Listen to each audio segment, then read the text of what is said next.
Hello everybody, it's Tazitis and welcome back to Jeff the Killer, Fear Me. Now, I'm going to put another viewer discretion. If you guys are not of a certain age and everything else and all, make sure you don't watch this, at least 16 and up. Make sure that you guys don't watch this and everything. As for last episode and how it ended abruptly, I'm sorry the recording failed. The recording literally shut off. My Kindle got so hot and everything that it just shut off, so sorry about that. Anyway, we're going to load up the save file and everything and we're going to go right back into it. So we're going to just do like that, and then we're going to go right back into it.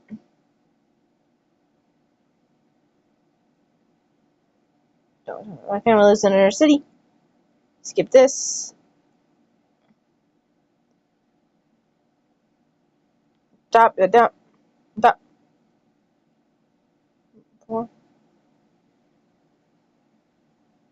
Okay, one thing you're thinking about is yourself, and personally it might hurt a little when to see somebody say it.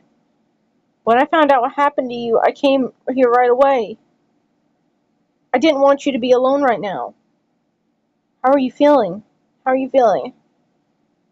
Sat in a chair right next to you, at the time maintaining more cordial distance.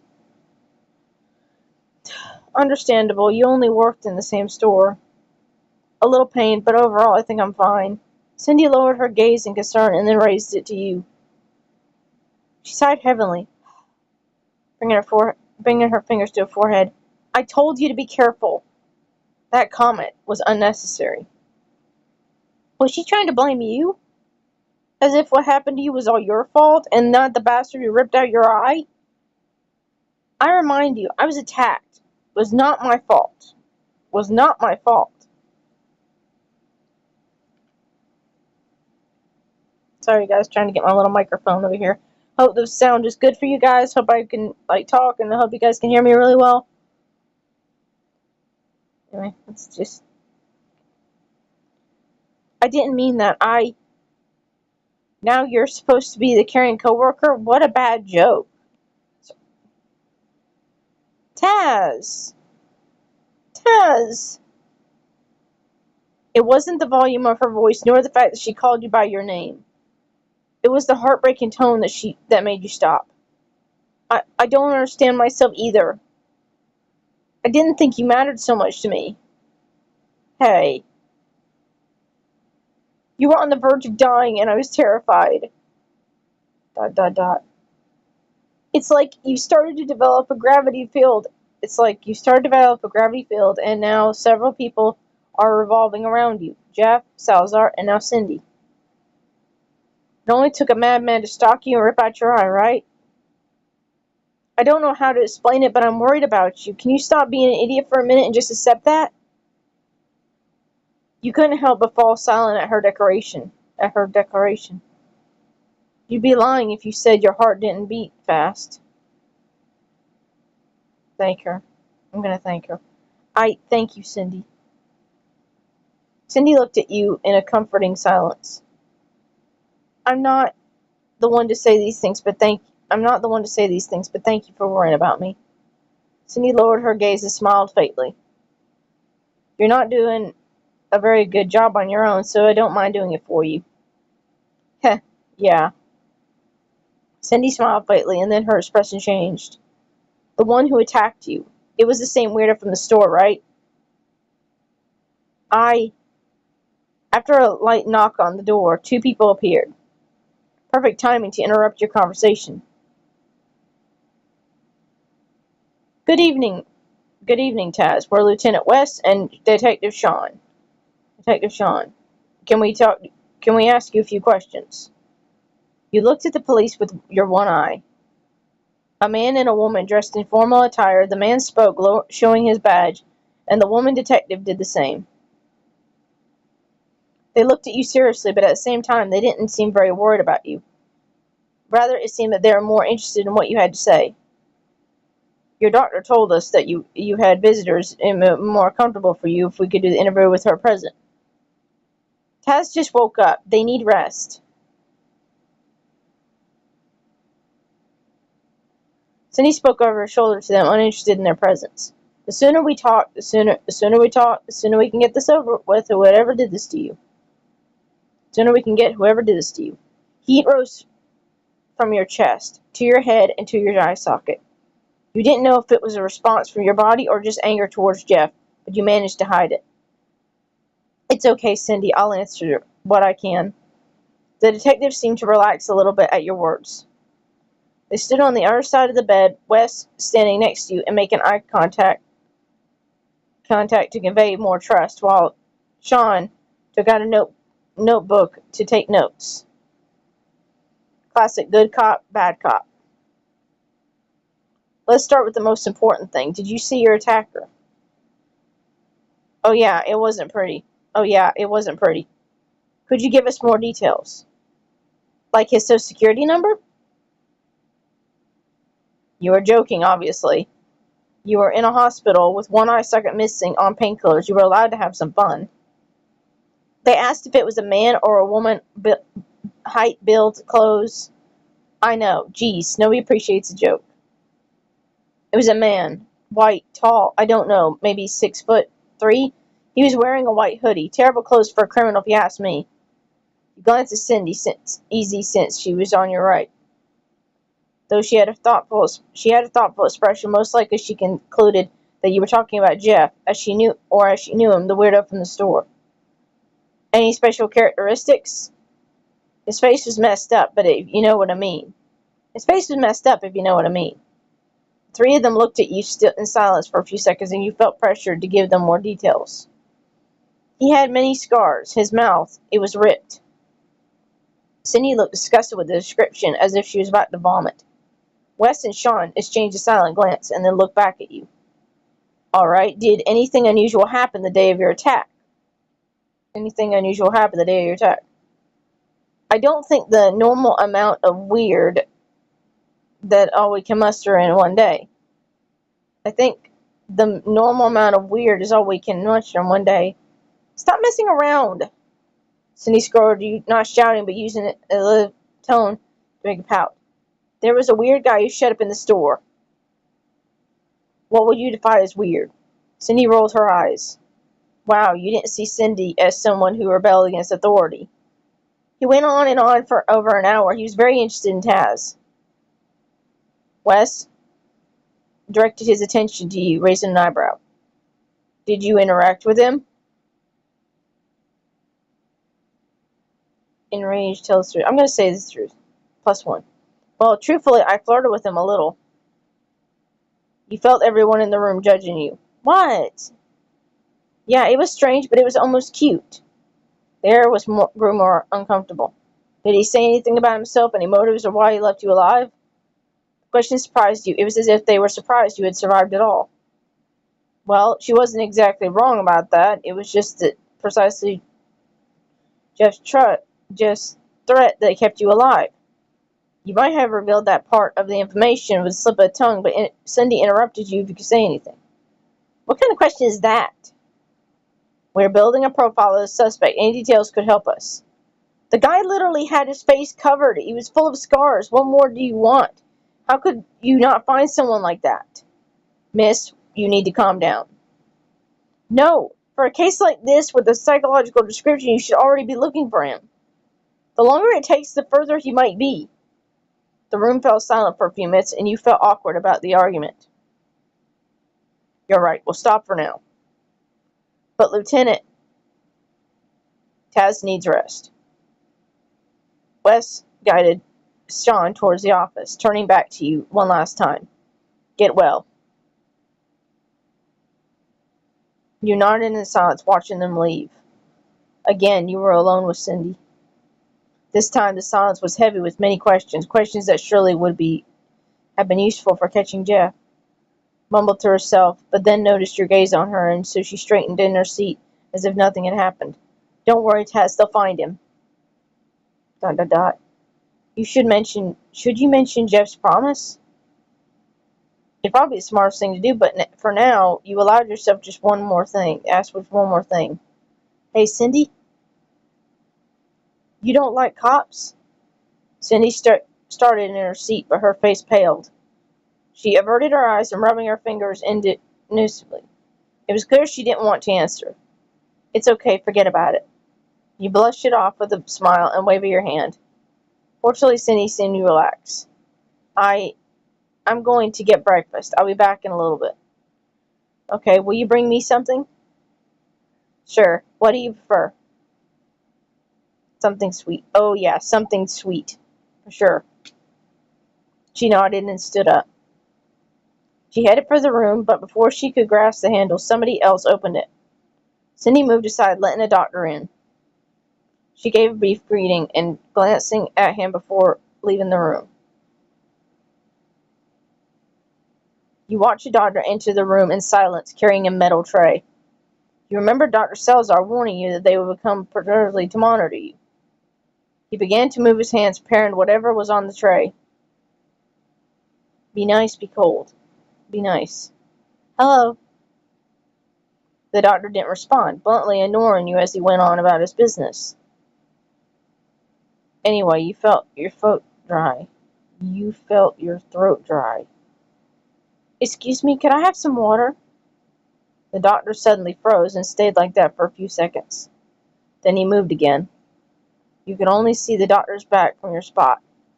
You heard the unmistakable sound of water being poured, and the simple sound made you thirstier, most likely because your sore throat begged for it to be refreshed.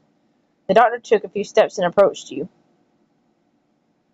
You tried to sit up, but your body felt heavy. You felt a hand on your back helping you straighten up. Your touch was soft, determined. It made you realize how vulnerable you were. And then you felt the rim of the glass at your lips.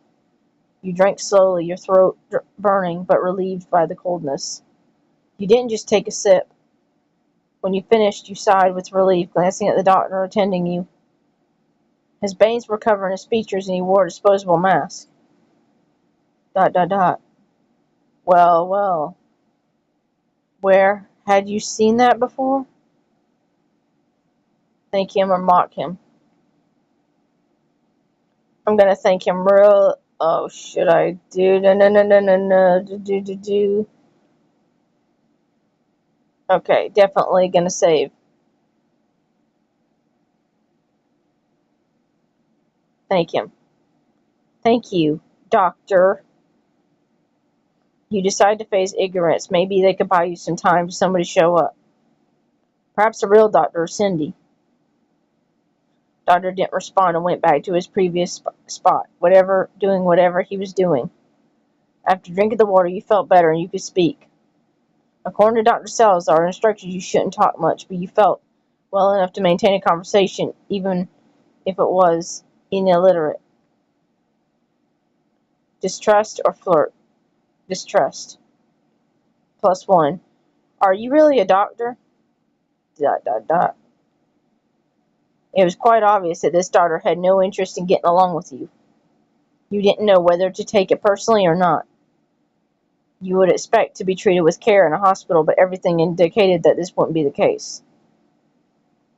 Complain or negotiate. Oh, crap. Back to the save. Negotiate. Complain or negotiate. Oh, I see. Integrate. I didn't introduce myself first. I'm Taz. Who would you have the pleasure of meeting? ... The doctor continued to remain silent. He was starting to annoy you. One more try, maybe you could get some words out of him if he insisted one more time. Show interest, tell him what happened to you.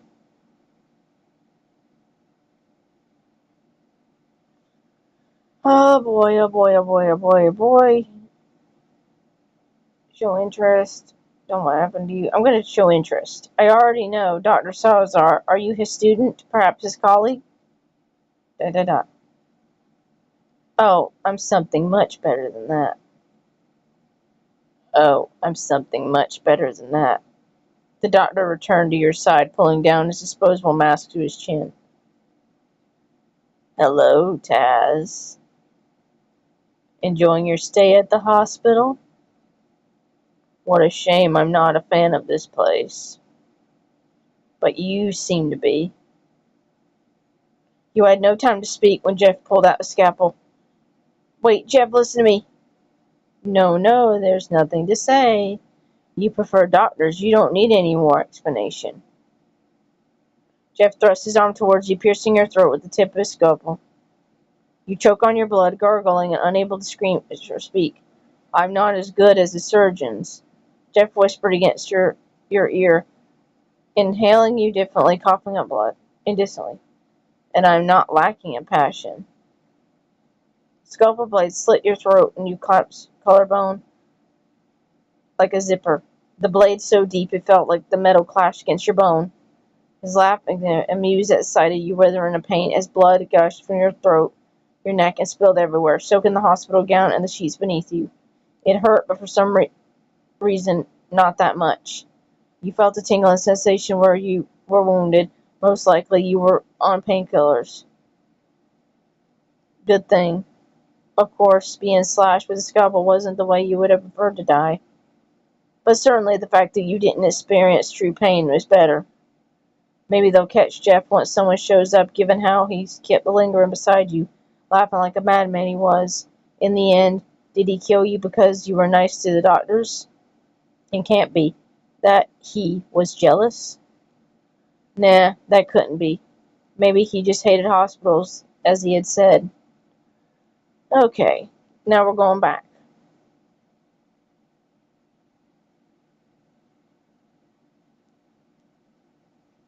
No. No. Okay, let's go saves, loads. Go back to this place.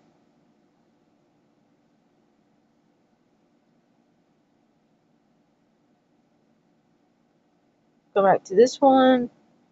It's okay if we override the unsaved stuff. Let's mock him this time. Let's stalk him.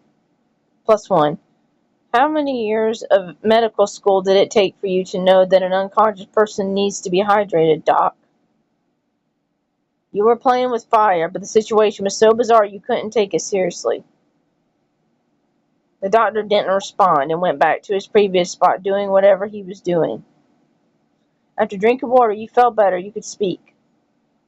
According to Dr. Salazar's instructions, you shouldn't talk much, but you felt well enough to maintain a conversation, even if it was, I'm going to flirt.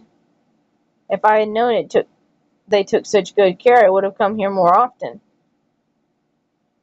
It was quite obvious that the doctor had no interest in getting along with you. You didn't know whether to take it personally or not. You would expect to be treated with care in a hospital, but everything indicated that that wouldn't be the case. I'm going to complain. +1. Hey, if you don't feel like getting along with people, I think you should reevaluate your career. ... Did you hear me? The doctor continued to remain silent. He was starting to annoy you. One more try. Maybe you can get some words out of him if you insisted one last time. Tell him what happened to you. You know, someone attacked me. The doctor remained motionless in his spot. It was somebody I talked to at my job. I guess he didn't like me. Ha ha. I wouldn't say that. The doctor suddenly murmured, his voice too familiar. The doctor returned to your side, pulling down his disposable mask from his chin, down to his chin. Hello, Taz. Enjoying your stay at the hospital? What a shame. I'm not a fan of this place, but you seem to be. You had no time to speak when Jeff pulled out the scalpel. Wait, Jeff, listen to me. No, there's nothing to say. You prefer doctors, don't you? Need any more explanation? What the hell? Thus starts piercing towards you. You choked on your blood, gurgling, unable to speak or move. Not as good as surgeon. Whispered against your ear, you coughing up blood. Damn it, I'm gonna die again?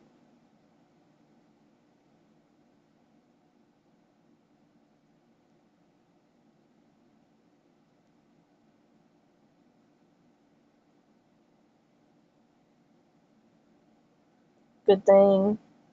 Okay. How am I gonna survive that?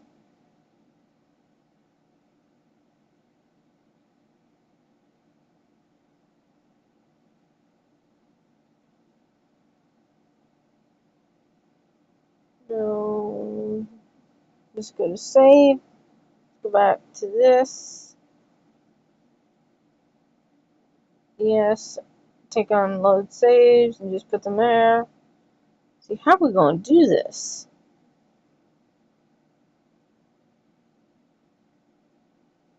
Okay, this one was obviously a good one.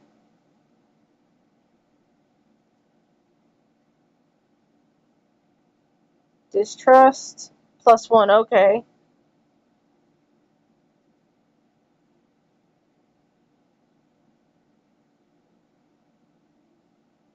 Complain. Okay, he just likes it when you're an asshole. Another one.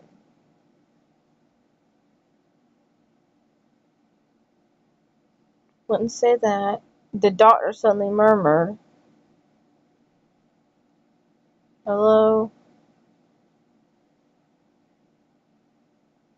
See if this... No time to speak as he pulled out the scalpel. Please don't kill me this time.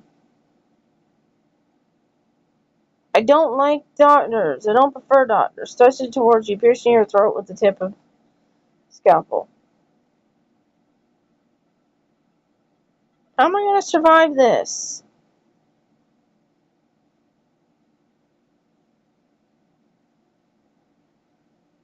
Okay, how am I going to survive?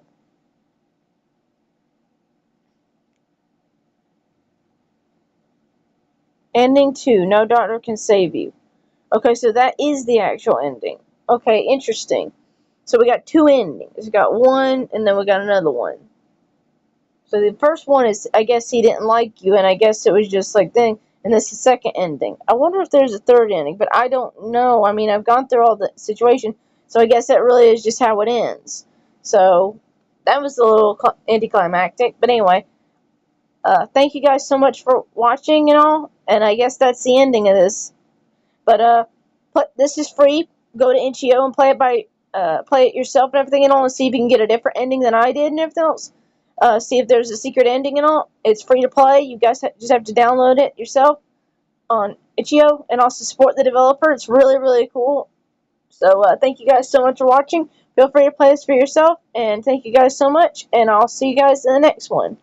Hope you guys enjoy, and I'll see you guys in the next one. And as always, stay infectious. Come on. Come on, get down. Here we go.